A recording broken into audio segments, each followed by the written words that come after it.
बिस्मिल्लाहिर्रहमानिर्रहीम। नाज़रीन अस्सलाम वालेकुम, मैं हूं आपका मेज़बान साबिर शाकिर वफाकी दारुल हुकूमत इस्लामाबाद से कुछ ताज़ा तरीन इत्तलाआत 3-4 खबरें आपसे शेयर करते हैं। एक तो इमरान खान साहब की ज़िंदगी के बारे में तशवीश का इजहार किया जा रहा है और ये मामला पहुंच गया है इस्लामाबाद हाई कोर्ट में। दूसरी जानिब फैसल वाडा, जो कि एस्टेब्लिशमेंट के बहुत ही करीब तरीन समझे जाते हैं कुछ लोगों के, उन्होंने भी एक इंकशाफ कर दिया है और वो एक ऐसा इंकशाफ है जिसका कोई वजूद नहीं है। उसके बारे में बात करेंगे। तीसरा ये कि रात गए अचानक हंगामी बुनियादों पे अडयाला जेल की सिक्योरिटी क्यों बढ़ा दी गई, क्योंकि इस वक्त अडयाला जेल में सिर्फ इमरान खान साहब ही नहीं बल्कि पाकिस्तान तहरीक इंसाफ के चेयरमैन इमरान खान समेत पाकिस्तान तहरीक इंसाफ के सदर चौधरी परवेज इलाही साहब, साबिक वजीर खारजा और वाइस चेयरमैन पाकिस्तान तहरीक इंसाफ शाह महमूद कुरैशी साहब भी वहीं पर कैद हैं।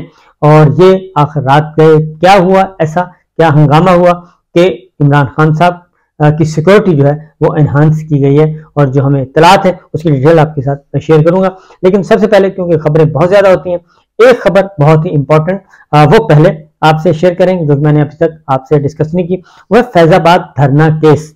ये आज खुद एक बहुत इंपॉर्टेंट केस है, क्योंकि फैजाबाद धरना केस के अंदर अगर ये चीजें खुलना शुरू हो गई और फैजाबाद धरना केस के मामले में chief justice of Pakistan justice Qazi Faez साहब ने कोई संगीन स्टेप उठा लिया, कोई सख्त कदम उठा लिया, तो फिर मामला जो है वो दूर दूर तक फैलेगा।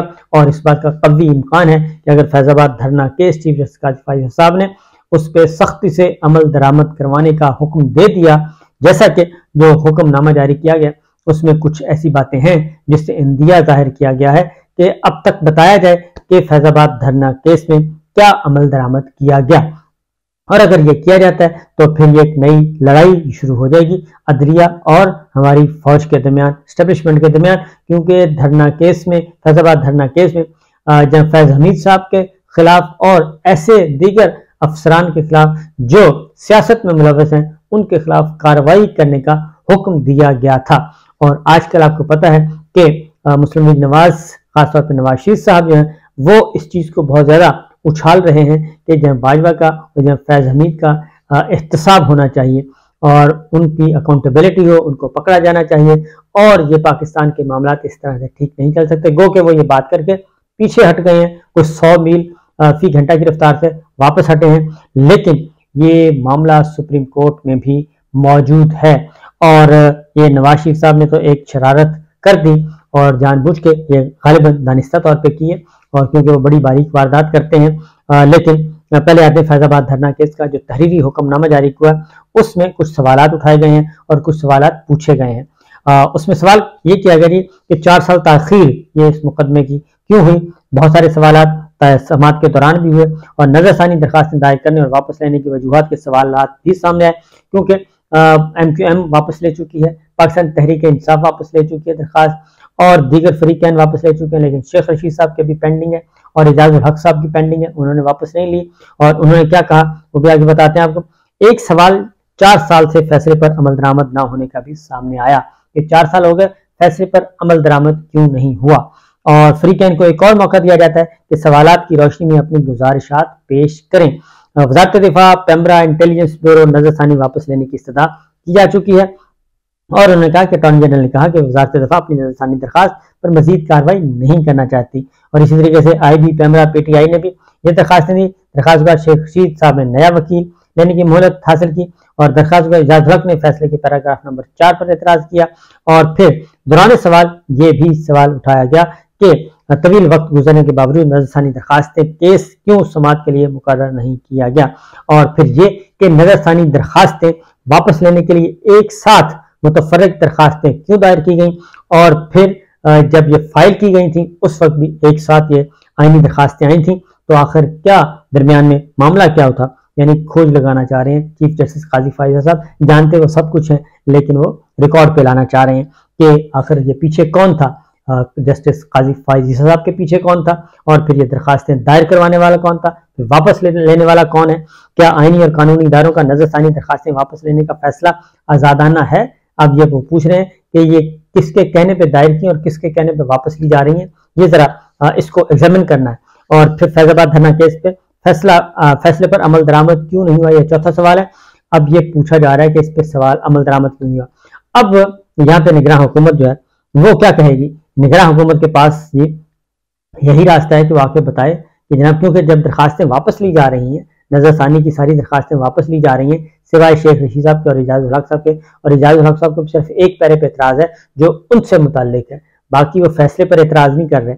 और पाकिस्तान तहरीक इंसाफ और इस वक्त चीफ जस्टिस काजी फैसल साहब एक हो गए हैं इस मामले में कि जनाब हमें कोई इतराज नहीं, आपने जो फैसला दिया बिल्कुल दुरुस्त दिया। अदालत ने मुशाहिदा किया कि कुछ लोगों ने अवामी सतह पर कहा कि उन्हें मालूम है कि क्या हुआ, तो ये अफसार आलम साहब की तरफ इशारा है, और कुछ और नवाज शरीफ साहब की तरफ इशारा है, मुस्लिम लीग नवाज की तरफ इशारा है कि वो ये कहते रहे थे क्योंकि उन्हीं के दौर में हुआ था, और हसन इकबाल साहब वजीर दाखिला थे जिन्होंने साइन फरमाए थे।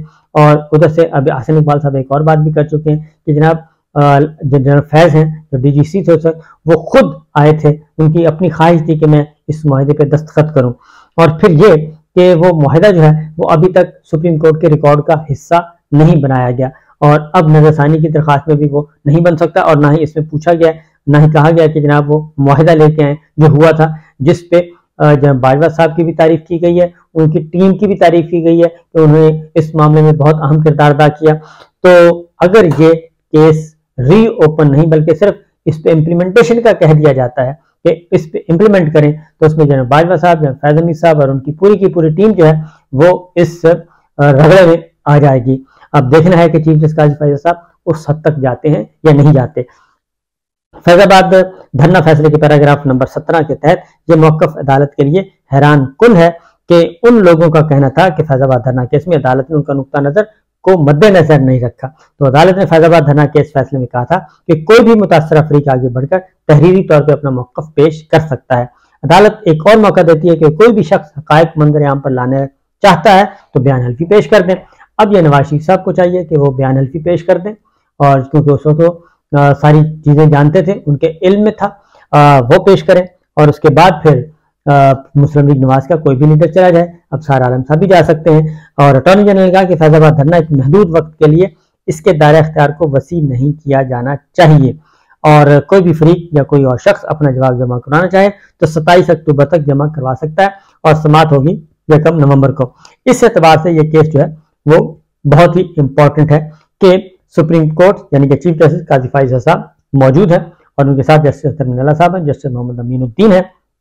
देखना है कि अब इससे आगे मामला जाता है या फिर नहीं जाता, क्योंकि ये काफी अहम केस है जी। इसमें आपको मैं वाज़ेह तौर पे बता दूं कि ये इतना सिंपल केस नहीं है, आगे जाके ये मसाइल पैदा कर सकता है जनरल फैज हमीद साहब के लिए, जनरल बाजवा साहब के लिए और उनकी टीम के लिए जो उस वक्त मौजूद थे।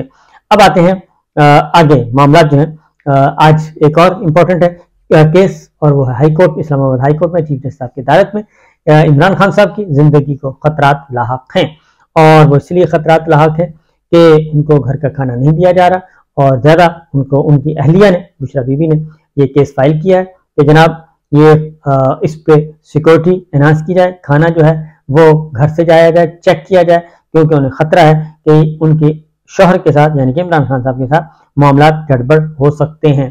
तो इधर दूसरी जानिब फैसल वाडा साहब ने एक बात कर दी है, और वो बात जो है वो अजीबोगरीब है। उन्होंने कहा जी कि दिल की तकलीफ इमरान खान साहब को होती थी, जबकि अब तक की मेडिकल रिपोर्ट्स के मुताबिक और इमरान खान साहब और उनके मुआलिजीन के मुताबिक, डॉक्टर फैसल सुल्तान साहब के मुताबिक, इमरान खान साहब को कभी भी कोई दिल की तकलीफ नहीं हुई। अब ये चीज़ क्यों, ये डिसइंफॉर्मेशन, ये मिसइंफॉर्मेशन, ये खबर क्यों दी जा रही है, और फैसल वाडा साहब ने ये खबर क्यों दी, तो ये इस पे सवालात उठ रहे हैं, और फिर इसको जोड़ा जा रहा है कि जो बुशरा बीबी ने दरखास्त दायर की है, इसका मतलब है कि उनके खदशात या उनके पास कोई इत्तला है कि इमरान खान साहब जो है वो अडयाला जेल में महफूज नहीं है। शायद इसीलिए आज फिर वो केस भी लगा हुआ है चीफ जस्टिस अमर फारूक साहब की अदालत में, और दूसरी जानिब रात गए फिर अडयाला जेल में सिक्योरिटी एनहेंस की गई है, और वहाँ से कुछ मोबाइल फोन्स जो हैं जो वहाँ पे सिक्योरिटी पे मामूर थे इमरान खान साहब की, और वहाँ उनके पास कोई मोबाइल फोन इस तरह की कोई चीज़ें वो तलाशी ली गई है, तो कोई ऐसी चीज़ नहीं होनी चाहिए, और सिक्योरिटी बढ़ाई गई है। तो फैसल वाडा साहब खुद ही बता सकते हैं कि उनकी, क्योंकि इस पे सोशल मीडिया पे बहुत ज़्यादा तनकीद हो रही है फैसल वाडा साहब पे कि वो किसकी तर्जुमानी कर रहे हैं और किस इंफॉर्मेशन की बुनियाद पे वो ये गलत खबर दे रहे हैं, क्योंकि पीटीआई के लोग जो हैं वो इस खबर को गलत तस्वुर कर रहे हैं कि ऐसा पहले कभी नहीं हुआ। अब आते हैं ये तो पूरे मुल्क में चल रहा है जी, सुपर एलीट और एलीट क्लास की लड़ाइयाँ हैं, तगड़े हाथियों की लड़ाइयाँ हो रही हैं। और देखना ये है कि इसका नतीजा क्या निकलेगा। इसका नतीजा फिलहाल जो निकला है वो पाकिस्तान के अवाम के लिए इंतहाई तकलीफदेह है। और इसके बावजूद कि पेट्रोल कोई 8-10 रुपए सस्ता किया गया, पहले 60 रुपए कीमत बढ़ाई गई और अब उसमें से 8 रुपए कम कर दिया गया और कहा गया कि हमने रिलीफ दे दिया, और इधर से 8 रुपए कम किया, उधर से 20-25 रुपए फी किलो जो है एलपीजी गैस की कीमतें बढ़ा दी। और जो घरेलू इस्तेमाल हो रहा है गैस बराह रास्त जो पहुंचाया जाता है एलपीजी के अलावा, जिसको सुई गैस कहते हैं, वो भी उसकी कीमतें भी बढ़ा दी गई हैं। और मुझे कुछ मैसेजेस भी आए और वो ये कि गैस जो अभी इस्तेमाल ही नहीं हो रहा, क्योंकि गर्मियों में बहुत कम इस्तेमाल होता है और गैस अभी इस्तेमाल नहीं हो रहा, तो बिल जिसका आता था 500, 700, 1000, उसका बिल अब 5000 से ऊपर आ रहा है गैस का भी। तो इससे आप अंदाजा कर सकते हैं कि मामला किस तरफ जा रहे हैं। बिजली के साथ साथ अब गैस की कीमतें जो है वो भी बर्दाश्त से बाहर हो रही हैं। फिर ये जो महंगाई का एक लेवल है जी, वो बढ़ता जा रहा है। महंगाई में किसी किस्म की कोई कमी नहीं आई। प्याज जो है 1 महीने के अंदर अंदर प्याज में 32 से 39% इजाफा हुआ है। मसूर दाल जो है वो 19 से 80% महंगी हुई है। सब्जियां महंगी हो गई हैं, चीनी महंगी हो गई है, दालें तमाम महंगी हो चुकी हैं। ये हमारी खबर नहीं है, ये खबर है इदारा शुमारियात जो कि महकमा है गवर्नमेंट ऑफ पाकिस्तान का, फेडरल गवर्नमेंट का, वो बता रही है। दाल मूंग महंगी है, फल सारे महंगे हो चुके हैं, ट्रांसपोर्ट सर्विसेज महंगी हुई हैं, मेडिकल टेस्टों की फीसें महंगी हो गई हैं, यानी कि जो चेकअप करवाया जाता है, मेडिकल ब्लड वगैरह टेस्ट करवाते हैं, वो महंगे हो गए हैं। और एक माह में टमाटर जो है वो महंगा हो चुका है। और ये महंगाई भी अच्छी खासी है, ये कम महंगाई नहीं है। और चीनी आपको बता चुका हूँ, ये तो मशहूर और मारूफ आइटम है। चावल महंगे हैं, खुश्क मेवाजात महंगे हैं। और फिर इसके अलावा कोई गर्ज ये कि कोई भी आम इस्तेमाल की चीज, आटा महंगा हो गया है, गुड़ महंगा हो गया है, चावल महंगे हो गए हैं, हर चीज को आग लगी हुई है।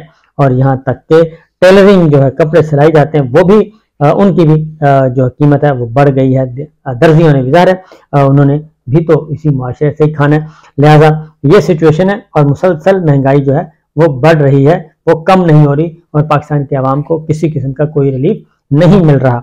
तो ये थी अब तक की इत्तलाआत। अब देखते हैं कि आज क्या फैसला होता है और इमरान खान साहब की जो सिक्योरिटी के खदशात हैं वो उनको कैसे एड्रेस किया जाता है। चीज़ें कोई अच्छी नहीं है। और ख़ासतौर पे अफ़गानिस्तान के हवाले से मैं आपको बता दूं कि अफ़गान हुकूमत जो है, अब अफ़गान तालिबान की हुकूमत, वो पाकिस्तान को घुरियाँ डाल रही है और पाकिस्तान पे इल्ज़ामात आयद कर रही है। और उसने पाकिस्तान और कहा है कि जी दाइश जो है वो आ चुकी है मैदान में, और 12 रबीउल अव्वल को जो एक दहशतगर्दी का वाक़या हुआ संगीन नौयत का, उस पे भी वो बजाय इसके कि उस पे कोई मजम्मत करते, संगीन तरीन इल्ज़ाम लगाया है अफगान तालिबान ने। और उनका ट्विटर अकाउंट है और उसमें कहा गया कि हुकूमत पाकिस्तान ने अपनी आवाम को दाइश के हाथों कत्ल करवाकर सियासी फवायद हासिल करने का फैसला कर लिया है। ये इंतहाई संगीन तरीन इल्ज़ाम लगाया गया है पाकिस्तान पे, हुकूमत पे।